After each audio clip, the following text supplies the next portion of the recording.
আসসালামু আলাইকুম। প্রিয় দর্শক, অন্য মঞ্চের আলাপ চাইতায় আপনাদের সকলকে আমন্ত্রণ জানাচ্ছি। হেডলাইন এবং ব্যানারে দেখছেন যে দুই সেনা প্রধানের মধ্যে কি কথা হয়েছিল, মানে ইন্ডিয়ান সেনাবাহিনী প্রধান এবং বাংলাদেশ সেনাবাহিনী প্রধান। বাংলাদেশ সেনাবাহিনী প্রধান বিগত এক সপ্তাহ ধরে হাদি গুলি খাওয়ার পর থেকে প্রচুর চেষ্টা করছিল ইন্ডিয়ান সেনা প্রধানের সাথে কথা বলার জন্য। পারেননি। সর্বশেষ উনি কথা বলতে পেরেছিলেন, সেটা হচ্ছে যে আপনার শুক্রবার রাতের বেলা। শুক্রবার রাতের বেলা কথা বলতে পেরেছিলেন। কারণ আপনারা একটা ভিডিও হয়তো আজকে সকলেই দেখছেন, আজকে এই মুহূর্তে থেকে দেখছেন আপনারা। সেটা আমিও চেষ্টা করছি আপনাদের দিয়ে দেওয়ার জন্য সাউন্ডলেস করে। আমার মাথার উপরে হয়তো দিয়ে দিব, ছোট করে দেখেন। যে শুক্রবার বিকাল ৩:৩০ পৌনে ৪টার দিকে বাংলাদেশ থেকে কিছু জঙ্গি ইন্ডিয়াতে ঢুকার চেষ্টা করছিল এবং সেখানে ইন্ডিয়ান সেনাবাহিনী গুলি করে সেখানে ৩ জনকে মেরে ফেলে, হত্যা করে সোজা। কারণ বর্ডার এলাকায় এখন পুরো যুদ্ধ অবস্থা বিরাজ করছে। সেখানে ৩ জনকে হত্যা করে, বাকিরা যদিও পালিয়ে যেতে পারে। এই বিষয়টা যখন হয়, এরপরে আবার সেনাপ্রধান চেষ্টা করে এবং শুক্রবার রাতে প্রায় নাকি বাংলাদেশ সময় রাতের ১টা বা ১:৩০টার দিকে ওনার সাথে কথা হয়। ওনার সাথে কথা হলে তখন ইন্ডিয়ান সেনাপ্রধান বলে যে, "আপনারা জঙ্গি উৎপাদন করছেন। আপনারা তো বলেছিলেন যে জসিমউদ্দিন রহমানি এবং বাকি জঙ্গিরা সবাই ইন্ডিয়া পালায়, এই পাকিস্তান পালিয়ে গিয়েছে। কিন্তু একজনও তো পাকিস্তান পালায় নাই। সবাই এইখানে আছে, বাংলাদেশে আছে।" এবং তিনি তখন এই যে ছবিটা এখন দেখছেন, এই ছবিটা ফেসবুকেই ছিল, সকলে দেখেছি আমরা। এই ছবিটা দেন এবং তিনি বলেন যে, "আজকে এই যে রাতের বেলা চট্টগ্রামে আমাদের এম্বাসিতে যে আক্রমণ হয়েছে, সেই আক্রমণে জঙ্গি গোষ্ঠীর দ্বারা করানো হয়েছে এবং সেখানে একজন গার্ড আহত হয়েছে, সেটাও এই জঙ্গি গোষ্ঠীরা করেছে এবং এটা রাষ্ট্রীয় মদতে আপনারা এটা করছেন। তো এইভাবে যেহেতু আপনারা করছেন, সুতরাং আপনারা তো যুদ্ধ চান। তো যুদ্ধ হলে আপনারা কয় সেকেন্ড পারবেন? কত মিলি সেকেন্ড পারবেন? কারণ আপনাদের যে কয়টা সেনা ক্যাম্প আছে, প্রতিটাতে একটা করে ব্রাহ্মস মারলে আর দেখা যাবে না আপনাদেরকে। আপনারা টোটালি শেষ। এবং সবগুলো ক্যাম্পে মারাও লাগবে না। হয়তো একটা মারলেই আপনার দেশ শেষ।" তো 71 এ আমরা আপনাদেরকে স্বাধীনতা যুদ্ধে আপনাদের দেশকে আমরা স্বাধীন করে দিয়েছিলাম। তবে এইবার এই ২০২৫ এ দাঁড়িয়ে আমার মনে হয় আপনাদের ভূগোলটাই চেঞ্জ করে দেওয়া দরকার। যে আপনাদের দেশের কয়েকটা ভাগ করে দেওয়া দরকার। কারণ এটা আপনারা রাষ্ট্রীয় মদতেই চাচ্ছেন যে আপনাদের দেশ আপনারা নিজেরাই ধ্বংস করছেন। এই সমস্ত কথার এক পর্যায়ে আমাদের সেনাপ্রধান বলে যে, "না, আমরা এগুলো করি নাই। আসলে আমরা কি করব? তবে আপনি আমার উপর বিশ্বাস রাখতে পারেন। বাংলাদেশের মাটি ব্যবহার করে কোন সন্ত্রাসী কার্যক্রম চলতে দিব না। আমরা দেখছি, আমরা ঠেকাবো।" এরপরেই সেনাপ্রধান উঠে পড়ে লাগেন পুরো শুক্রবার রাত সমস্ত ওই জঙ্গিবাদী গোষ্ঠীগুলোর সাথে কথা বলেন এবং বলেন যে, "এসব বিপ্লবী সরকার-মরকার বাদ দেন। উল্টাপাল্টা করলে কালকে সেনাবাহিনী তার নিজস্ব রূপে ফিরবে।" সেটার প্রমাণ একটুখানি দেখিয়েছেন উনি। সংসদ ভবনের ভিতরে যখন জঙ্গিরা ঢুকছিল, তখন সেনাবাহিনী ওখানে দাঁড়িয়ে সংসদ ভবন রক্ষা করেছেন। এখন আপনি একটু মনে করেন তো, ২০২৪ এর ৫ই আগস্ট যেদিন সংসদ ভবন, বঙ্গভবন হামলা হয়েছিল, সেদিন সেনাবাহিনী সহযোগিতা করেছে বরঞ্চ ঢুকার জন্য। আর গতকাল ওনারা সংসদ ভবন রক্ষা করেছেন, ভাঙা সংসদ ভবন আবার একটু রক্ষা করেছেন। তার মানে হচ্ছে যে ওই যে পাছার নিচে যখন তারাবাতি লাগাইয়া দিছে যে এটা ফুটবে এবার, তখনই ওনারা এসে সামনে দাঁড়িয়েছেন, "না, আমরা দেশ রক্ষা করি।"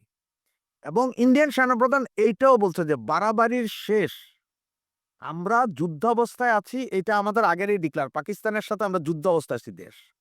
এবং আপনাদের দেশ থেকে, বাংলাদেশ থেকে যে অবস্থা চলতেছে, তাতে আমরা যেকোনো সময় ইনভেনশন করতে পারি, ঢুকে যাব। আর আমরা ঢুকাও লাগবে না। আমরা ড্রোন এবং ব্রাহ্মস দিয়ে আপনাদেরকে উইদিন 10 সেকেন্ড সব ধ্বংস করে দিব।" একদম সরাসরি হুমকি দিয়েছেন নাকি সেনাপ্রধান, ইন্ডিয়ান সেনাপ্রধান, বাংলাদেশের সেনাপ্রধান। এবং এইটাও বলছেন যে, "আপনাদের দেশে যে ৮ জন পাকিস্তানি সামরিক কর্মকর্তা গত ৩ মাস ধরে আপনাদেরকে ট্রেনিং দিয়েছে জঙ্গিদেরকে, তাদের নাম, ঠিকানা সহ কোথায় আছে সব দেওয়ার পরও আপনারা তাদেরকে পালিয়ে যেতে সাহায্য করছেন। সেনাবাহিনীর মদতে পালিয়ে গেছে এরা। এই পাকিস্তানি জঙ্গি গোষ্ঠীর লোকেরা, হিজবুত তাহরিরের লোকেরা, এরা সব আপনাদের মদতে পালিয়ে গেছে।" এবং এটাও জিজ্ঞেস করেছেন, "বৃহস্পতিবার রাতে আপনারা ১৬ টা ড্রোন উড়াইয়া কোথায় আমাদের সেনাবাহিনী আছে, ক্যাম্প আছে, এগুলোর ছবি তোলাইছেন। সেখানে আপনারা ৪ টা ড্রোন হারিয়েছেন। বাকিগুলো বাঁচলো, 4টা ড্রোন আপনারা হারিয়ে ফেলেছেন, গুলি করে ভূপাতিত করা হয়েছে, যেগুলো আপনাদের ড্রোন। এবং কি কি নিয়েছে সেই ছবিগুলো এখন আমাদের কাছে আছে, এগুলো আমরা সব আমাদের কাছে, কারণ ওই 4টা ড্রোন গুলি করার পরে ইন্ডিয়ার মাটিতে ভূপাতিত হয়েছে এবং ওগুলো নিয়ে ওনারা দেখছে। তো সব কথা শোনার পরে এখন আমাদের সেনাপ্রধানের শুধু 2 হাঁটু না, 3য় নাম্বার হাঁটু সহ কাঁপা শুরু হয়েছে। কারণ হচ্ছে যে মাইর যদি দেয় ইন্ডিয়া, তখন ইন্ডিয়া তো আর পাবলিক মারবে না, মারবে তো সেনারে। আর সামনে যাবে কারা? সেনা। এই ভয়ে এখন পুরো সেনাবাহিনীতে তটস্থ। এবং আপনারা সকলেই জানেন যে গত পরশুদিন সেনাবাহিনীর 6 জন সৈনিকের লাশ এসেছে, জাতিসংঘে অধীনে কাজ করতে গিয়ে যে মারা গেছে, তাদের জাতীয় পতাকাটা পর্যন্ত কপালে জুটেনি। তাদের লাশগুলো দাফন হয়েছে, কোনো কেউ জানেও না, কিন্তু এখানে সবাই হাদি হাদি হাদি হাদি আছে। যার মুখ খারাপ, নোংরা, বস্তির এক পোলার জন্য একদম জাতীয় বিপ্লব করে ফেলছেন, ওনারা ইসলামী বিপ্লব করবেন। সব গতকালই, আসলে গতকাল তো সরি, শুক্রবার রাতেই সেনাবাহিনীর বৃহৎ অংশ, যারা যুদ্ধ চায় না, যারা চায় না যে কোনো অশান্তি হোক, যারা দেশটাকে শান্ত চায়, শুধুমাত্র এক সেনাপ্রধানের কারণে তারা কিছু করতে পারতেছে না, তাদের প্রেসারে পইরা সেনাবাহিনী প্রধান ওদের ডাইকে আইনা কথা বলতে হয়েছে। সেনাবাহিনী প্রধান ইউনূসকে বলতে বাধ্য হয়েছে যে স্যার এগুলো একটু বাদ দেন এই মুহূর্তে, কারণ হচ্ছে যে এইখানে যদি এরকম কিছু হয় তাহলে ইন্ডিয়ান সেনাবাহিনী অ্যাটাক করে বসবে। কারণ হচ্ছে যে যেই হিন্দু লোকটাকে মারা হয়েছিল, জ্বালাইয়ে দেওয়া হয়েছিল, মেরে আধমরা অবস্থা আগুন জ্বালিয়ে দেয়, সেই বিষয়ে ইন্ডিয়ান সেনাপ্রধান কথা বলেছেন। এবং এগুলো সব মিলিয়ে পরিস্থিতি খুবই উত্তপ্ত এই মুহূর্তে। তবে আজকে আরেকটা ভিডিও আপনাদের, আজকে না হোক কালকে সকালে হলে আপনারা আরেকটা পাবেন, রয়ের টোটাল, ইন্ডিয়ান সেনাবাহিনীর টোটাল প্ল্যান এবং রয়ের কর্মকাণ্ড নিয়ে আপনাদের দ্বিতীয় একটা ভিডিও দিব, যেটাতে আপনারা আরো জানবেন কি কি হচ্ছে বাংলাদেশকে নিয়ে। এবং বাংলাদেশ যে পাকিস্তানের বুদ্ধিতে একটা যুদ্ধ চাইতেছে, এবং সেই যুদ্ধে এই বাঙালিদের যে ডট ডট মারা যাবে এটারও গ্যারেন্টি আছে। কারণ ইন্ডিয়া সেনাবাহিনী বাংলাদেশে ঢুকতে হবে না, জাস্ট 2 জায়গাতে 2টা ম্যাসাকার করে দিলে বাংলাদেশ শেষ, 4 টুকরো হয়ে যাবে বাংলাদেশ। এবং সেটার দিকেই সম্ভবত বাংলাদেশ যাচ্ছে।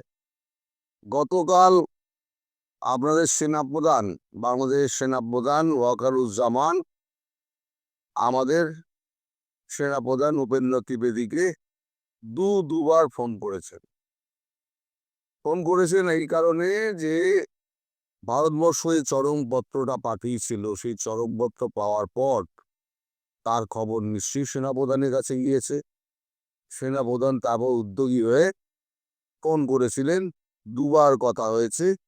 কত খুন হয়েছে না হয়েছে তার বিষয়বস্তু সময়টা আমি জানি না, কিন্তু বিষয়বস্তু আমার কাছে অল্প সংখ্যক কিছু এসে পৌঁছেছে, যেটা আমি আপনাদের সঙ্গে ভাগ করে নিতে চাই।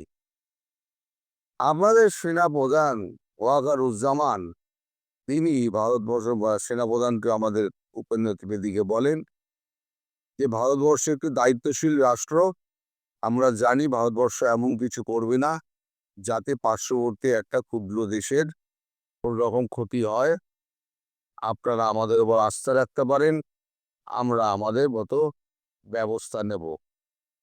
পরিবর্তে আমাদের সেনাপ্রধান উপেন্দ্র ত্রিবেদী বলেন, আমরা 58 পৃষ্ঠার স্যাটেলাইট পিকচার দিয়েছিলাম, তার 93% কাজ আপনারা করেননি, 7% কাজ আপনারা করেছেন। মানে ওই রংপুরের গিয়ে যে চালাটালাগুলো ভাঙা, ওইটার কথাই হয়তো উনি উল্লেখ করেছেন। উনি বলেন রাষ্ট্রীয় পৃষ্ঠপোষকতায় ভারত বিরোধিতার কাজ চলছে। রাষ্ট্রীয় পৃষ্ঠপোষকতায় বলেছেন, কিন্তু কারো উনি নাম বলেননি। এই পৃষ্ঠপোষকতার মধ্যে রয়েছেন 8 জন উপদেষ্টা ও 3টি রাজনৈতিক দল। 1971 সালে আমরা ইতিহাস বদল করেছিলাম, 1925 সালে আমরা ভূগোল বদল করে দেব। পরিষ্কার হুমকি যাকে বলে, এইটা আমাদের সেনাপ্রধান বলে দিয়েছেন। আর বলেছেন যে 8 জন পাকিস্তানি যে সেনা এবং আইএসআই আপনাদের ওখানে ছিল, আপনাদের সরকারি পৃষ্ঠপোষকতায় এবং আপনার লোকের সাহায্যে তারা পালিয়ে গিয়েছে। এর জন্য সম্পূর্ণ আপনারা দায়ী। আপনারা দেশকে অস্থির করেছেন, আপনারা দেশে মব কালচার তৈরি করেছেন, আপনারা সাধারণ মানুষকে খুন করছেন, আপনারা বাড়ি ঘরদোর জ্বালিয়ে দিচ্ছেন সাধারণ মানুষকে ব্যতিব্যস্ত করছেন। সব থেকে বড় ব্যাপার যেটা হলো, আপনারা ভারতীয় দূতাবাসকেও ছাড়ছেন না। ভারতীয় দূতাবাসের ওপরে হামলা মানে ভারতের ওপরে হামলা, এটা ভারত ধরে দিয়েছে। ভারত এমনি মানে একটা ওয়ার ঘোষণা করে রেখে দিয়েছে এবং শিডিউল 2 আমরা খুব শিগগিরই শুরু করব। এই অবস্থায় আপনারা যে ভারতীয় উপ হাই কমিশনার অ্যাটাক করলেন, ভাঙচুর করলেন, তাদের বাড়িঘর তাদের নিগৃহীত করলেন এবং একজন তার নিরাপত্তা রক্ষী যে বেসরকারি হলো, নিরাপত্তা রক্ষী যে নিখোঁজ হয়েছে, আজ পর্যন্ত তার খোঁজ পাওয়া যায়নি। এই ব্যাপারে আপনারা কোনো হেলদোল কিছু নেই। আপনাদের তরফ থেকে একটা দুঃখ প্রকাশ পর্যন্ত করা হয়নি। ভারতবর্ষ এটাকে কিভাবে মেনে নেবে বলুন? সুতরাং আপনাদের ওপর আমাদের আর কোনো আস্থা নেই। এবার আমরা আমাদের হিসেব বুঝে নেব। এইটুকু আমি জানতে পেরেছি, এর বাইরে কি কথা হয়েছে আমি জানি না। এখন ব্যাপার হচ্ছে, কালকে রাত্রিবেলা শিলিগুড়িতে মানে আপনার এই সেভেন সিস্টার অঞ্চলে সেনাপ্রধান গেছিলেন। সেনাপ্রধান গিয়ে একটা বক্তৃতা দিয়েছেন। তারপরে সেখানে বন্দে মাতারাম একেবারে ধ্বনি উঠেছে এবং জাতীয় সঙ্গীত, জাতীয় পতাকা উঠেছে এবং চারিদিকে একটা যুদ্ধ রব একটা উঠে গিয়েছে। এরই মধ্যে 2-4টে আপনার মিসাইল রেঞ্জ মাপার জন্য ছাড়া হয়েছিল রাত্রিবেলা। 2-1জন ক্যামেরা বন্দি করেছেন, আমার কাছেও পাঠিয়েছেন। প্রচন্ড শব্দে সেই সমস্ত মিসাইল মানে আকাশ দিয়ে উড়ে যাচ্ছে। আসলে পাল্লা মাপা হচ্ছে, মানে রেঞ্জ মাপা হচ্ছে, যে কতটা রেঞ্জ আছে, রেঞ্জটা ঠিক করতে হবে। সেই রেঞ্জের হিসেব করা হচ্ছে। আমার যা মনে হচ্ছে, আমার যা রিডিং, খুব একটা বেশি দূরে নয়, একটা বড় ধরনের দুর্ঘটনা ঘটলেও ঘটতে পারে। এখন এই যে 17-18 তারিখ 17-18 তারিখ বাংলাদেশ 12টা সীমান্ত এলাকায় মোট 12টা ড্রোন উড়িয়েছিল এবং ছবি তুলছিল। সেনাবাহিনী কোথায় কোথায় মোতায়েন আছে ছবি তুলছিল। এখন আমার কাছে আমরা যা খবর পেয়েছি, তার মধ্যে 3টি ড্রোনকে ভূপাতিত করা হয়েছে, বাকি 9টি ড্রোন পালিয়ে যায়। আচ্ছা, জসিমউদ্দিন রহমানিকে ছেড়ে দেওয়া হয়েছিল, বলা হয়েছিল জসিমউদ্দিন রহমানি নাকি পাকিস্তানে চলে গেছে। কিন্তু গতকালকে এই ওসমান হাদির যে জানাজা হয়, সেখানে জসিমউদ্দিন রহমানিকে যথারীতি দেখা গিয়েছে, অর্থাৎ তিনি বাংলাদেশে বহাল তবিয়তে আছেন। আমি এমনি আগেই বলেছিলাম মোদিজির মুড খুব খারাপ, তিনি একদম মিটিংয়ের মধ্যে ব্যস্ত আছেন। একটা হেস্ত নেস্ত এবার উনি করেই ছাড়বেন বলে ঠিক করেছেন এবং একই সঙ্গে মার খাবে পাকিস্তান, আপনারা মিলিয়ে নেবেন। এখন শুধু সময়ের অপেক্ষা, কবে আপনাদের উপরে মারটা গিয়ে পড়বে। এখন এই যে সেনাকর্তার সঙ্গে মানে সেনাবাহিনীর প্রধানের সঙ্গে আমাদের সেনাপ্রধানের সঙ্গে কথাবার্তা হলো, সেটা এখন সেনাপ্রধান চেয়েছিলেন তিনি যমুনায় গিয়ে তিনি জানাবেন, কিন্তু আমাদের আপনাদের মানে প্রধান উপদেষ্টা মোহাম্মদ ইউনূস তিনি বলেছেন, না না এখানে আসার দরকার নেই, আপনি টেলিফোনেই আমায় বলে দেন। মানে টেলিফোনে বললেই ওনার শান্তি, কারণ উনি তো কিছু করবেন না। সরকারি পৃষ্ঠপোষকতা বলতে তো উনিই তো সরকারি পৃষ্ঠপোষকতা দিচ্ছেন, সেটা আমাদের সেনাপ্রধান সরাসরি বলেননি, কিন্তু আমরা তো জানি যে কি কোথা দিয়ে কলকাঠি নাড়ছে। এই সমস্ত টাকা পয়সা সবকিছু দেওয়া এবং প্ল্যানিং সব কিন্তু হচ্ছে এই ইউনূসের। আমি বলেছি না, এই হাদির মৃত্যুর পেছনেও কিন্তু ইউনূসের হাত আছে। আজকে আপনারা হয়তো আমায় অবিশ্বাস করছেন, একদিন প্রমাণিত হবে যে আমি সত্যি কথা বলেছিলাম। ইউনূস এইটা কাণ্ডটা করছে কারণ জামাত চায় না নির্বাচন হোক, ইউনূস চায় না নির্বাচন হোক। ফলে এমন একটা অঘটন ঘটিয়ে দাও যাতে নির্বাচনটা পিছিয়ে যায়, আর ভারতবর্ষকে এমন করে খোঁচাতে লেগে যাও যাতে ভারতবর্ষ বাধ্য হয়ে আমাদের ওপর অ্যাটাক করে। তারপর আমরা তাই মধুসূদন করব, সারা পৃথিবীতে আমরা চেঁচামেচি করব, লোকজন ডাকবো, কিন্তু কেউ আসবে না, কারণ অ্যামনেস্টি ইন্টারন্যাশনাল পর্যন্ত বলে দিয়েছে আপনাদের দেশ সুরক্ষিত নয়। আপনাদের দেশ থেকে ইউএস থেকে আরম্ভ করে কানাডা ইউকে সব পালিয়ে যাচ্ছে, কেউ আপনাদের দেশে নেই, সব অ্যাম্বাসিতেও তালাচাবি লাগাচ্ছে। আপনাদের এখন মানে ঘেরাটোপের মধ্যে পড়ে গিয়েছেন। আপনাদের কি বাঁচাতে আসবে? পাকিস্তান, তার অবস্থা খুব খারাপ। আসিম মুনির লুকিয়ে গেছে, তাকে ট্রাম্প ডেকে পাঠিয়েছে, সে আর দেখা করতে যেতে পারছে না। গেলি ঘেঁটি চেপে ধরবে, তুমি যে এখানে ডিনার খেয়ে গেলে আর বলে গেলে যে তুমি ইসরায়েলের সৈন্য পাঠাবে প্যালেস্তাইনের সঙ্গে লড়ার জন্য, তা সেটার কি হলো? সৈন্য পাঠাও, দেশের মধ্যে অবস্থা খারাপ, আপনারা সবই খবর পাচ্ছেন। সুতরাং আসিম মুনির এই সময়তে বাংলাদেশের দিকে তাকাবে না, চীন তো তাকাবেই না। চীন বোঝে ব্যবসা এবং চীন বোঝে তার এ কি বলে ফায়দা, এছাড়া চীন নড়ে না। বাকি লইল কি তার কি আপনার দিকে আসবে না, কারণ তার কি নিজের সমস্যা এত বেশি হয়ে গেছে, তার কাছে খাদ্য সংকট দেখা দিয়েছে। বারবার এই কাতর অনুনয় বিনয় করা সত্ত্বেও ভারতবর্ষ টাকা দিচ্ছে বা খাদ্য দিচ্ছে না। টাকা দিতে চাইছে কিন্তু খাদ্য দেবে না। এবার সুকিরে মঠ, এদিন আপনাদেরও আসবে।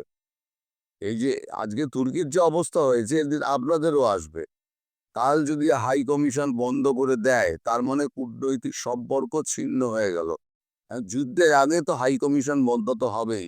হাই কমিশন বন্ধ হওয়া মানে জানবেন যুদ্ধের প্রথম স্টেপটা পড়ে গেল। আর দ্বিতীয় স্টেপটা হচ্ছে, যখন কূটনৈতিক সম্পর্ক ছিন্ন হয়ে যায়, তখন কোনো রকম লেনদেন আর কোনো রাষ্ট্রের সঙ্গে সেই রাষ্ট্রের সঙ্গে তো হয় না।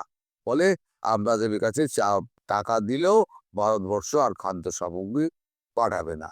এদিকে আমাদের সেভেন সিস্টারে যেভাবে বন্দে মাতরম যেভাবে উচ্চারিত হচ্ছে এবং জাতীয় সঙ্গীত বাজানো হচ্ছে এবং আপনার পতাকা নিয়ে দৌড়দৌড়ি হচ্ছে, আমার মনে হচ্ছে আমাদের সেনা তো আর আপনাদের সেনার মতো নয়। তারা লড়াই করার জন্য প্রস্তুত হয়ে রয়েছে। তারা বলছে আমাদের একবার সুযোগ দিন। আমার মনে হয় বুটস অন গ্রাউন্ডস হবে। আর যদি ভারত ঢোকে, তাহলে পরেও কিন্তু ভারত সহসা বেরোবে না। এবং এই যত আছে আপনাদের উগ্রপন্থী যত সন্ত্রাসবাদী আছে, সব ধরে ধরে গুলি করে মারবে প্রত্যেক কটাকে। এবং একদিনের জন্য থাকবে না, বেশ কিছু দিনের জন্য থাকবে। আমার কথা মিলিয়ে নেবেন। এখন এই হলো গিয়ে আপাতত আপডেট। এর বাইরে আমার কাছে আজকে কোনো খবর নেই। আমি খবর নেওয়ার চেষ্টা করছি এই যুদ্ধের কি অবস্থা, মানে যুদ্ধ আদৌ হবে কিনা, যদি হয় তাহলে কবে হবে, কিভাবে হবে, তার খবরাখবর আপনারা দেওয়ার চেষ্টা করবো। সবাই ভালো থাকবেন, সুস্থ থাকবেন, সাবধানে থাকবেন।